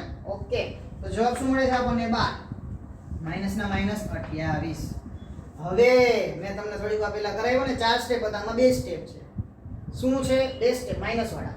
જો ઘણા છોકરાઓ શું કરે છે? 28 છે 12 માંથી બાદ કરે છે, પછી 12 છે એને 40 માંથી બાદ કરે છે. એમ નથી કરવાનું. હંમેશા શું કરવાનું છે? ડાબીથી જમણી તરફ જ જવાનું છે. ડાબીથી જમણી તરફ. કેવી રીતે? તો કે 40 માંથી 12 જશે તો 40 માંથી 12 જાય તો 28, અને 28 માંથી 28 આપણે બાદ કરીએ તો શું મળશે? 0. આ આપણો ફાઇનલ આન્સર છે. સોલ્યુશન સાવ શોર્ટ એન્ડ સ્વીટ છે. એમાં કાંઈ અઘરું નથી. બરાબર છે. ફક્ત યાદ રાખવાની વસ્તુ શું છે કે હંમેશા ડાબીથી જમણી તરફ જાઉં. પછી સરવાળો હોય, ગુણાકાર હોય, ભાગાકાર હોય કે બાદબાકી હોય. બરાબર છે. એક જ નિયમનું કામ પાલન કરવાનું. બે ત્રણ નિયમ બનાવવાના નહીં કે ખાલી ગુણાકારમાં જ વાપરશું, ખાલી ભાગાકારમાં. એક નિયમ હોય, એક જ નિયમનું પાલન કરો કે ડાબીથી જમણી જવાનું છે. પછી સરવાળો હોય, ગુણાકાર હોય, ભાગાકાર હોય કે બાદબાકી હોય. ઓકે, તો આ દાખલો અહીંયા પૂરો કરું છું. આના પછીનો જે એક એવો દાખલો છે જે તમારા 2020 ના પેપરમાં પૂછાઈ ગયેલો છે. એ થોડોક ટફ છે, પણ તમે ધ્યાન આપશો, નિયમને ધ્યાનમાં લેશો તો તમને સહેલો લાગશે. ઓકે, આના પછીનો દાખલો જોઈએ છે આપણે 2020 ની વિદ્યુત સહાયકની પરીક્ષામાં પૂછાયેલો બીજો દાખલો છે આ. બરાબર છે. ભાગુ સભાનો જ છે. 2 દાખલા પૂછાઈ ગયેલા છે. એટલે ટોટલ જો તો 500 માર્કનું પૂછાણું, 500 રૂપિયાનું પૂછાણું એમ કહો ને તો. કારણ કે એક પ્રશ્નનો જવાબ તમારો 200 ને કરીને 250 સુધીનો થાય છે. ઓકે, તો બીજો દાખલો આપણે સોલ્વ કરીએ. થોડો ટફ છે, ધ્યાન આપજો. આમ તો સાવ સહેલો છે, એમાં કાંઈ અઘરું નથી. તમે જોશો તો 3 કાઉન્સ આપેલા છે. બરાબર છે. નાનો, છગડીયો અને મોટો. અને વધારે પડતા સરી નિશાની જોવા મળે તમને ભાગાકારની અને સરવાળાની. બીજી તો કોઈ નિશાની નથી આવતી. તો હવે અહીંયા થોડું કન્ફ્યુઝનમાં તમે વયા જશો કે સૌથી પહેલા આનો સરવાળો કરો ને પછી આનો ભાગાકાર કરો. પણ ઈ થાય નહીં. શું કામ ન થાય? અહીંયા આપણે દાખલો શેનો કરીએ છીએ? ભાગુ સભાનો દાખલો કરીએ છીએ. તો પહેલા ભાગાકાર જ કરવો પડે. બરાબર છે. પછી ભલે ને કાઉન્સની અંદર હોય, કાઉન્સની બહાર હોય, એનાથી કંઈ એનો મતલબ હોતો નથી. ઓકે, તો ભાગાકારનો દાખલો પહેલા ગણીએ છીએ આપણે. તો ભાગાકારની દાખલાની અંદર સૌથી પહેલા શું કરવું પડશે? તો કે આના નાનો ભાગાકાર કરવો પડે. તો શું કરશું? 1/2. હવે 1/2 નો જવાબ આપણે પોઈન્ટમાં લખવાની જરૂર નથી, અને પોઈન્ટમાં લખવાના નહીં. પોઈન્ટમાં લખશો તો તમને આન્સર મળશે નહીં. બરાબર છે. જે સ્ટેપ છે એમ જ રાખો.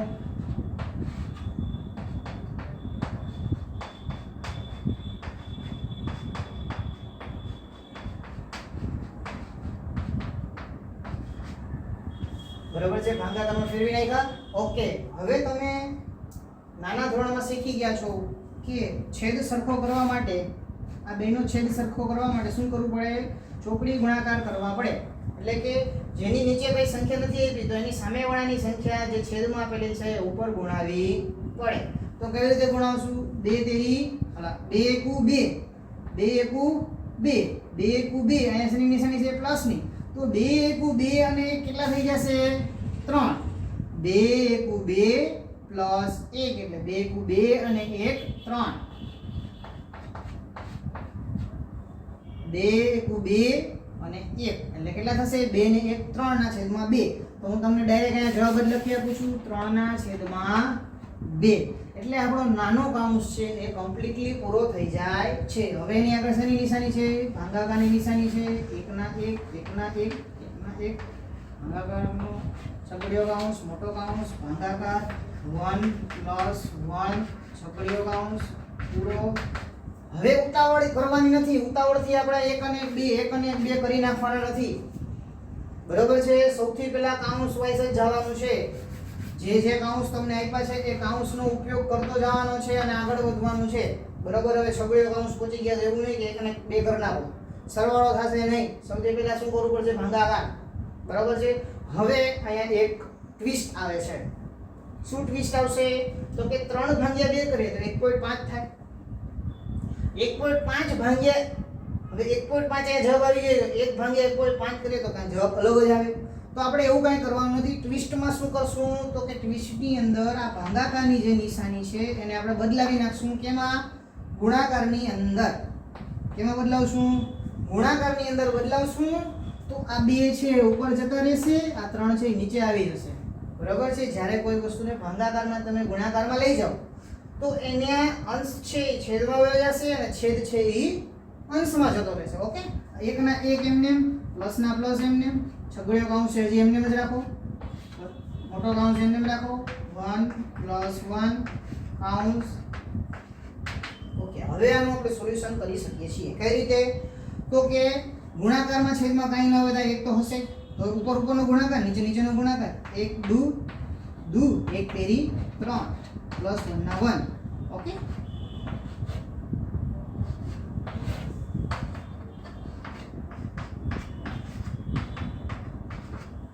આગળ વધીએ.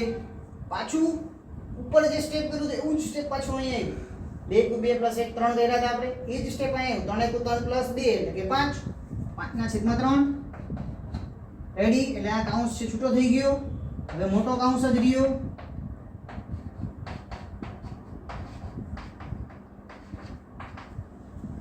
પાછો અહીંયા એક ને એક વસ્તુ રિપીટ થાય છે. ભાગાકાર છે, આ ભાગાકાર છે એ દશાંશ સંખ્યામાં વયા જાય તો આપણે કરવાની કાંઈ જરૂર નથી. આપણને થોડીક વાર પહેલા જ એક નિયમ કર્યો કે ભાગાકારમાંથી ગુણાકારમાં જાય તો અંશનું છેદમાં, છેદનું અંશમાં. એ જ નિયમને પાછો આપણે ઉપયોગ લેવાનો છે. તો અંશનું છેદમાં અને છેદનું અંશમાં જવા દઈએ તો ગુણાકારની નિશાની લખી 1 ના 1 વત્તા 1 1.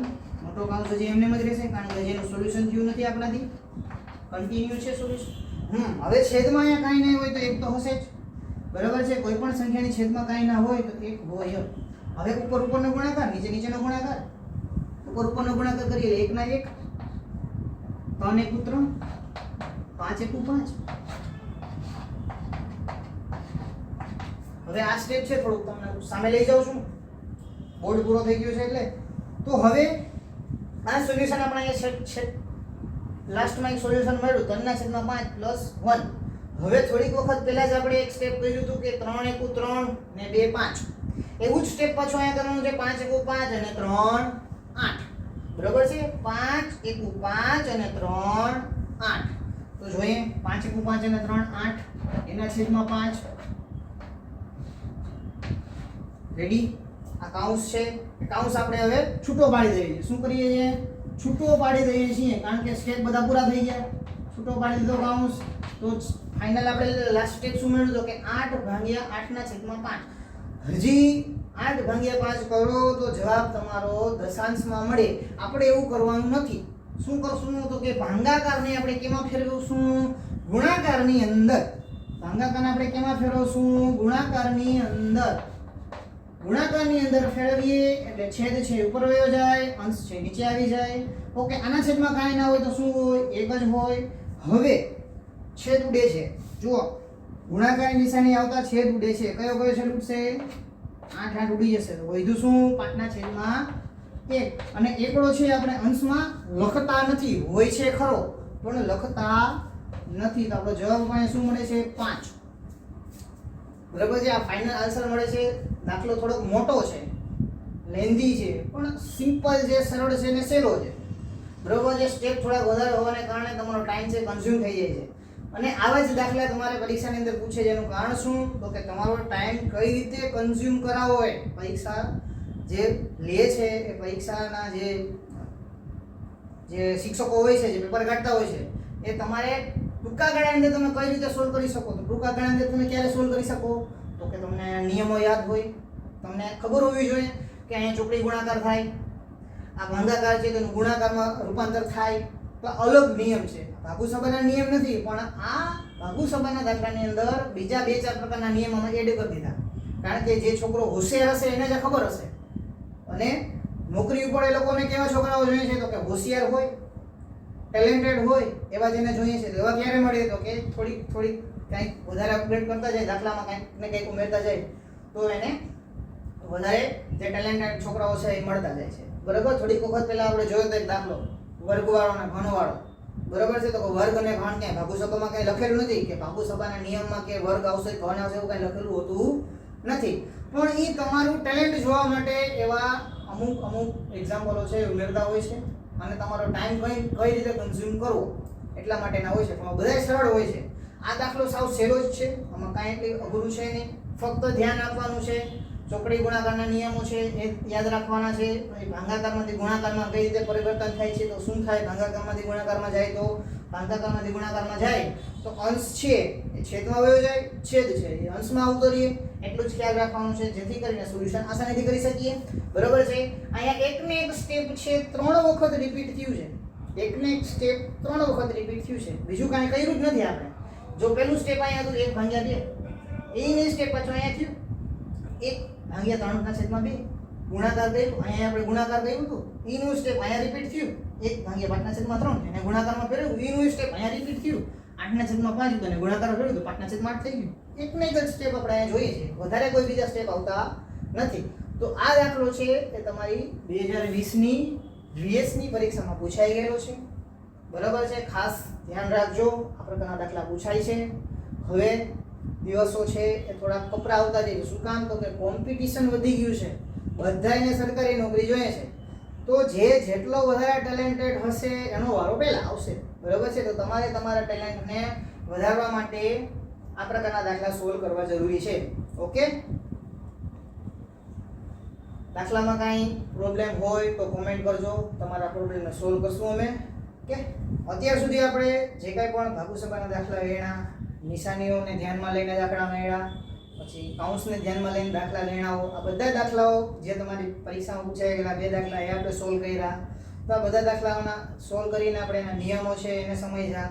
તો અમુક એક્ઝામ્પલો હું તમને આપું છું કે તમારી જે કાંઈ પણ ફંડા છે એ ક્લિયર થયા કે નહીં એનો ખ્યાલ તમને કેવી રીતે પડશે. બરાબર છે. મને તો આવડે છે, હું ગણાવીશ, મને તો આવડી જવાનું છે. પણ તમારો ફંડા છે એ ક્લિયર થયો, તમારા નિયમો છે, પાયાના નિયમો છે, તમને ક્લિયર થયા કે નહીં, એના માટે મેં થોડા ક્વેશ્ચનો તમારા માટે લઈ આવ્યો છું. 10 જેવા ક્વેશ્ચનો છે. બરાબર છે. તો તમારે સોલ્વ કરવાના છે. સોલ્વ કરીને દરેક ક્વેશ્ચનનો આન્સર તમારે અમારી ચેનલના કોમેન્ટ બોક્સમાં કોમેન્ટ કરવાની છે. ખાસ દરેક વિદ્યાર્થી મિત્રો જે આ વિડીયો જોઈ રહ્યા છે અને ખાસ કહું છું, બરાબર છે, દરેક ક્વેશ્ચનનો આન્સર તમારે કોમેન્ટમાં આપવાનો છે. ઓકે. પહેલા જે 2 ક્વેશ્ચન છે એ થોડાક સિમ્પલ છે. આ સરવાળાનો છે, પેલો બાદબાકીનો છે. બરાબર છે. ડાબાથી જમણા તરફ જવાનું એ નિયમ લાગુ પડશે. બીજા 2 દાખલા છે એ ગુણાકારને રિલેટેડમાં છે. બરાબર. એક સ્ટેપ વધારે દીધું છે. ભાગુસભા તરફ આપણે હવે ધીરે ધીરે આગળ વધીએ. તો પહેલા મેં ગુણાકારના 2 દાખલા આપ્યા છે, ત્યાર પછી હવે બીજા 2 દાખલા આપ્યા છે, એમાં ભાગાકાર પણ ઇન્ક્લુડ કરેલું છે. બરાબર છે. આ 2 દાખલા છે એ સાદા દાખલા છે, ભાગુસભાના સાદા દાખલા છે. બરાબર છે. ઓકે. એના પછી જાય તો કાઉન્સ ઇન્ક્લુડ કર્યા છે. બરાબર છે. છગડીયો કાઉન્સ, મોટો કાઉન્સ, નાનો કાઉન્સ, રેખા કાઉન્સ. બરાબર છે. જે દાખલા સોલ્વ કર્યા એ પ્રમાણના દાખલા છે એ તમારે ગણવાના છે.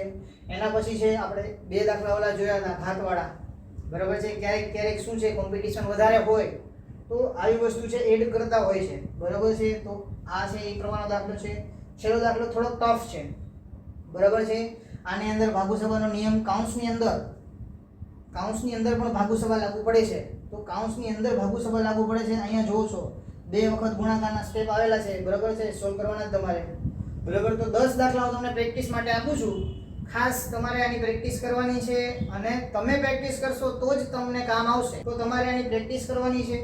જો ખોટા પડે તો અમે તમને પાછા શીખવાડશું. જો તમે કોમેન્ટ બોક્સમાં જવાબ આન્સર આપશો તો અમને ખબર પડશે કે ખોટા પડ્યા તમારાથી કે સાચા પડ્યા, બરાબર છે. તો દરેક વિદ્યાર્થી મિત્ર, દરેક એસ્પિરન્ટને હું કહું છું કે દરેક દાખલા છે એ સોલ્વ કરે, પ્રેક્ટિસ કરે. એક વખત ના આવડે તો બીજી વખત કરે, બીજી વખત ના આવડે ત્રીજી વખત કરે. જો ના ફાવતું હોય તો વિડીયોને રિપીટ કરીને 2-3 વખત જોવો, બરાબર છે. તમારું ફંડા છે ક્લિયર થશે ને થશે, 100% થશે. કોઈ પણ વસ્તુ હોય પહેલી વખતમાં ના આવડે, બરાબર છે. આવડતા થોડોક ટાઈમ પણ લાગે. તો તમે જેવો વિડીયો જોઈ લેશો એવું બધું તમને આવડી જાય એવું 100% ના થાય. કોઈ પણ વસ્તુ તમે જોવો તો તમને 33%, પહેલી વખતમાં તમને 33% આવે, એનાથી વધારે ન આવડે. આપણી હ્યુમન સાયકોલોજી છે, જે માણસની વૃત્તિ છે એ પ્રમાણે તમને કહું છું કે કોઈ પણ વસ્તુ તમે જ્યારે એક ઝાટકે જોવ છો તો તમને 33% એમાંથી યાદ રહે. બીજી વખત જો તો 50% એ પહોંચો, ત્રીજી વખત જો તો 60% એ પહોંચો, ચોથી વખત જો તો 70% એ પહોંચો. પછી તમારું જેવું માઇન્ડનું ગ્રેસઅપ પાવર હોય એ પ્રમાણે તમને વધારે યાદ રહેવા માંડે, બરાબર છે. તો પ્રેક્ટિસ કરવી જરૂરી છે. કોઈ પણ વસ્તુ નિયમ છે, પ્રેક્ટિસ વગર ન થાય યાદ, બરાબર છે. યાદ રાખવા માટે શું કરવું પડશે? પ્રેક્ટિસ. તો આ બધા દાખલા છે, સોલ્વ કરો, કોમેન્ટમાં આન્સર આપો. અમારી આજે યુટ્યુબ ચેનલમાં જે વિડીયો બનાવ્યો છે ભાગુસભાનો એને શેર કરો, સબસ્ક્રાઇબ કરાવો, તમારા મિત્રો સુધી પહોંચાડો, બરાબર છે. તમારા મિત્રોને કહો, બીજા મિત્રોને સુધી પહોંચાડે, જેથી કરીને એના ફંડા ક્લિયર થાય, બરાબર છે. અને તમે શેર, સબસ્ક્રાઇબ, લાઈક કરશો તો અમારું કોન્ફિડન્સ લેવલ વધશે અને અમે નવા વિડીયો લઈ આવશું, બરાબર છે. એટલા માટે શેર, સબસ્ક્રાઇબ કરજો. જય હિન્દ, જય ભારત.